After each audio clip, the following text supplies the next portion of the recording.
The moment Victoria Ashford walked into the restaurant, the temperature in the room seemed to drop. Waitresses froze mid-step, trays trembling in their hands, because everyone in Charleston knew her name, and everyone knew what happened to people who displeased her. She was the daughter of one of the wealthiest men in South Carolina, and for 3 years, she had made Le Bernardin Grill her personal battlefield, reducing staff to tears, getting people fired with a single phone call, and walking through the world as though kindness were a weakness she refused to carry. No one dared look her in the eye. No one, except a new waitress named Grace Whitfield, who had just started her first shift that Tuesday evening, unaware that she was about to change everything. If this story about courage and second chances is already touching your heart, take a moment to like this video, drop a comment below, share it with someone who needs a little hope today, and subscribe to the channel, because we believe in stories where kindness still wins, even against impossible odds. Grace was 24, working 2 jobs to support her ailing mother, and she had heard the warnings from the other staff before her first shift even began. Stay quiet. Don't make eye contact. Just take her order and disappear, whispered Rosalind, a waitress who had worked there for 6 years and still flinched every time Victoria entered. But Grace had grown up in a small town in Georgia where her grandmother taught her that everyone, no matter how cold they seemed, was carrying something heavy beneath the surface. She didn't believe in monsters. She believed in wounds. That night, Victoria sat alone at her usual table by the window, dressed in black, her face unreadable, her fingers drumming impatiently against the white tablecloth. She snapped at the sommelier for bringing the wrong vintage. She sent back an appetizer without tasting it. The entire kitchen staff moved like they were walking on broken glass. When it was time for Grace to approach the table, her hands were shaking, but she steadied herself and walked forward anyway. What happened next stunned everyone watching. Instead of rushing through the order like every waitress before her, Grace knelt slightly beside the table, looked Victoria directly in the eyes, and said something no one expected. She noticed the small, tarnished locket half hidden beneath Victoria's expensive silk scarf, and gently asked if it had once belonged to someone she loved.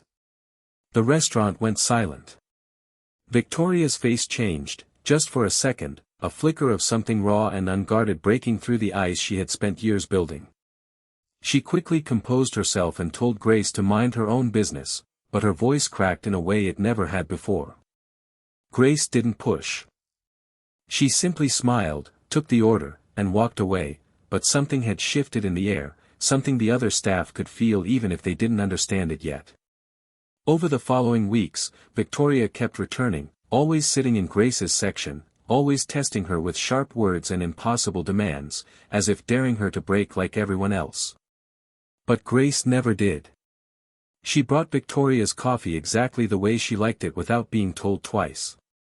She remembered that Victoria hated cilantro and always double-checked the kitchen. She never gossiped about her, never complained, and never once looked at her with fear. Slowly, painfully, Victoria began to let her guard down in small, almost invisible ways, a quiet thank you here, a lingering glance there. One rainy November evening, after the restaurant had closed and most of the staff had gone home, Grace found Victoria sitting alone at the bar, staring at that same tarnished locket, tears silently falling down her face for the first time anyone had ever witnessed. She confessed that the locket held a photograph of her mother, who had died when Victoria was only 12 years old, and that her father, consumed by grief and business empire building, had never once looked at her the same way again. She told Grace that everyone in her life either feared her or wanted something from her, and that she had built walls so high because vulnerability had only ever led to abandonment. She admitted that the name people whispered when they thought she couldn't hear, the Ice Queen, the monster's daughter, had become easier to accept than the truth of who she really was, a grieving little girl who had never been allowed to mourn. Grace sat beside her, not as a waitress and a billionaire's daughter, but as one human being beside another, and she gently said that grief hidden for too long doesn't disappear, it just waits, quietly, for someone brave enough to see it. That night, for the first time in years, Victoria Ashford let someone see her without the armor. Word of their unlikely friendship spread through the restaurant, and slowly, the fear that once suffocated the staff began to soften into something else, understanding. Victoria started arriving with a gentler presence, occasionally even helping the newer staff learn the menu, something no one could have imagined months earlier. She personally funded Grace's mother's medical treatment without ever being asked, quietly, without press releases or recognition, because for once in her life, she wanted to give simply because she cared, not because it was expected of her. 6 months later, Victoria stood in front of the entire restaurant staff during a private gathering and did something extraordinary. She thanked Grace publicly, revealing that the hidden name everyone feared wasn't really her identity at all. It was a mask she wore to survive a childhood no one had bothered to understand. She said that Grace was the first person in years who looked past the name, past the money, past the fear, and simply saw a girl who needed someone to believe she was worth knowing.